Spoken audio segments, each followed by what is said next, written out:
বিসমিল্লাহির রহমানির রহিম। প্রিয় দর্শকবৃন্দ, যেখানে এক পিতা তার সন্তানদের জন্য রেখে যান নবুয়তের বীজ, সেখানেই ইতিহাস রচনা হয়।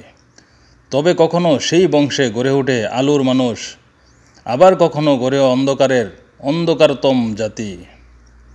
আজ আমরা শুরু করতে যাচ্ছি এমন এক বংশধারার কাহিনী, যার সূচনা হয়েছিল নবুয়তের পরিবারে, অথচ যার এক শাখা হয়ে ওঠে ইতিহাসের অন্যতম বিতর্কিত, ক্ষমতালোভী, যুদ্ধপ্রবণ এবং ষড়যন্ত্রকারী জাতির জন্মস্থল। এই পর্বের মূল চরিত্র ইয়াহুদা, হজরত ইয়াকুব আলাইসাল্লামের চতুর্থ পুত্র, যার নাম থেকেই এসেছে ইয়াহুদি জাতি। একদিকে তিনি ছিলেন একটি নবী পরিবারে জন্ম নেওয়া সন্তান, আরেকদিকে তার বংশ থেকে জন্ম নেয় এমন এক জাতি যারা কোরআনে বারবার নিন্দিত, দুনিয়ার সর্বত্র ফিতনা ও রক্তপাতের জন্য দায়ী। বনি ইসরাইলের এক গুরুত্বপূর্ণ গোত্র ইয়াহুদা গোত্র। হজরত ইয়াকুব আলাইসাল্লাম ছিলেন হজরত ইসহাক আলাইসাল্লামের পুত্র এবং হজরত ইব্রাহিম আলাইসাল্লামের পুত্র বংশ। আল্লাহ তাকে নবুয়তের মর্যাদা দান করেন এবং তার সন্তানদের মধ্যে নবীদের বংশ বিস্তার করেন। তাফসির ইবনে কাসির অনুযায়ী হজরত ইয়াকুব আলাইসাল্লাম হারান নগরীতে তার মামা বা কিছু কিছু বর্ণনায় পাওয়া যায় তার খালু লাবানের কাছ থেকে 2 কন্যাকে বিবাহ করেন। তিনার প্রথম স্ত্রীর নাম ছিল লাইয়া বা লিয়া এবং দ্বিতীয় স্ত্রীর নাম ছিল রাহিল। লিয়া ছিলেন বড় মমতাময়ী, নম্র স্বভাবের নারী। তার গর্ভ থেকেই জন্ম নেয় হজরত ইয়াকুব আলাইসাল্লামের প্রথম 6 পুত্র। এর মধ্যে চতুর্থ পুত্র ছিলেন ইয়াহুদা। ইয়াহুদা নামের অর্থ হল প্রশংসিত বা আল্লাহর প্রতি কৃতজ্ঞতা জ্ঞাপনকারী। তার জন্ম ছিল আল্লাহর পক্ষ থেকে আশীর্বাদ স্বরূপ। লিয়া যখন ইয়াহুদাকে জন্ম দেন, তখন তিনি বলেছিলেন, এখন আমি আল্লাহর প্রশংসা করব, আল্লাহর ইবাদত করব। তাই তার নাম রাখা হয় ইয়াহুদা। হজরত ইয়াকুব আলাইসাল্লামের মোট 12 জন পুত্র ছিলেন। প্রত্যেকেই ছিল এক একটি জাতির ভিত্তি, যারা পরিচিত হয় আশবাত গোত্রসমূহ নামে। হজরত ইয়াকুব আলাইসাল্লামের 12 সন্তানের 12টি গোত্রের নাম আপনাদের সামনে তুলে ধরেছি। নাম্বার 1 রুবিল, লিয়া রুবিল গোত্র। নাম্বার 2 শামউন, লিয়া শিমিউন গোত্র। নাম্বার 3 লাভি, লিয়া লেবি গোত্র। নাম্বার 4 ইয়াহুদা, লিয়া ইয়াহুদা গোত্র। নাম্বার 5 জবুলুন, লিয়া জবুলুন গোত্র। নাম্বার 6 ইসহাকার, লিয়া ইসহাকার গোত্র। নাম্বার 7 ইউসুফ আলাইসাল্লাম, রাহিল ইউসুফ গোত্র, পরবর্তীতে ইফরাইম ও মনাসপে নামে বিভক্ত। নাম্বার 8 বেনিয়ামিন, রাহিল বেনিয়ামিন গোত্র।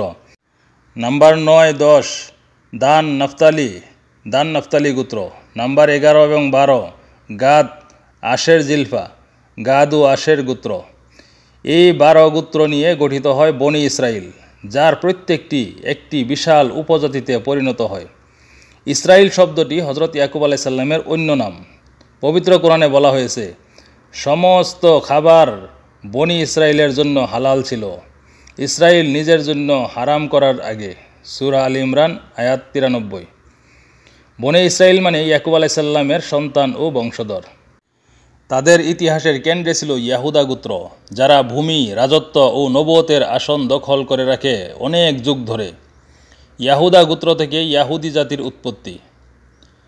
এতদূর অবধি সব কিছু ছিল নবুয়তের আলোতে উদ্ভাসিত, কিন্তু ইতিহাসের এক গভীর বাঁকে এসে ইয়াহুদা গোত্রই গড়ে তোলে সেই ইয়াহুদি জাতি, যারা নবীদের হত্যা করেছে, তাওরাত বিকৃতি করেছে, মিথ্যা নবীদের সৃষ্টি করেছে, দুনিয়া জুড়ে ফিতনা ও ষড়যন্ত্রে ছড়িয়েছে, আর শেষে হজরত ঈসা আলাইসাল্লামকে ক্রুশবিদ্ধ করা ষড়যন্ত্রে জড়িয়েছিল। পবিত্র কোরআনে বলা হয়েছে, তোমরা কি প্রত্যেকবার তোমাদের নিকট কোনো রাসূল আসলে তাকে মিথ্যাবাদী বলো আর কাউকে হত্যা করো? সূরা বাকারা আয়াত 87। এমনকি আখেরি জামানায় দাজ্জালের অনুসারী হিসাবেও এই জাতির উল্লেখ রয়েছে হাদিসসমূহে। ইয়াহুদা ছিলেন এমন এক ব্যক্তি, যিনি এক নবী পিতার গর্ভ ছিলেন, কিন্তু তার পরবর্তী প্রজন্ম যারা আল্লাহর নাফরমানি করেছিল, তারাই হয়ে ওঠে ইতিহাসের সবচেয়ে বিতর্কিত ও বিপজ্জনক জাতি। এই কাহিনীর পরবর্তী পর্বগুলোতে আমরা জানব কিভাবে তিনি ইউসুফ আলাইসাল্লামের ঘটনায় সিদ্ধান্ত নিয়েছিলেন, কিভাবে তার সন্তানদের জীবন প্রবাহ বদলে দেয় ইতিহাসের গতি, এবং কিভাবে তার বংশে নবুয়তের শিরোনাম আবারও ফিরে আসে। তাই পরবর্তী পর্বগুলো দেখার জন্য আমাদের সাথেই থাকুন। আমার আজকের প্রশ্নটি হলো, হজরত ইয়াকুব আলাইসাল্লামের কোন পুত্রর খানদান থেকে ইয়াহুদি জাতির সৃষ্টি হয়? তাই দেরি না করে সঠিক উত্তরটি কমেন্টের মাধ্যমে জানান এবং ফুলের ভালোবাসা জিতে নিন। সবাই ভালো থাকবেন, সুস্থ থাকবেন। দেখা হবে পরবর্তী পর্বে। আল্লাহ হাফিজ।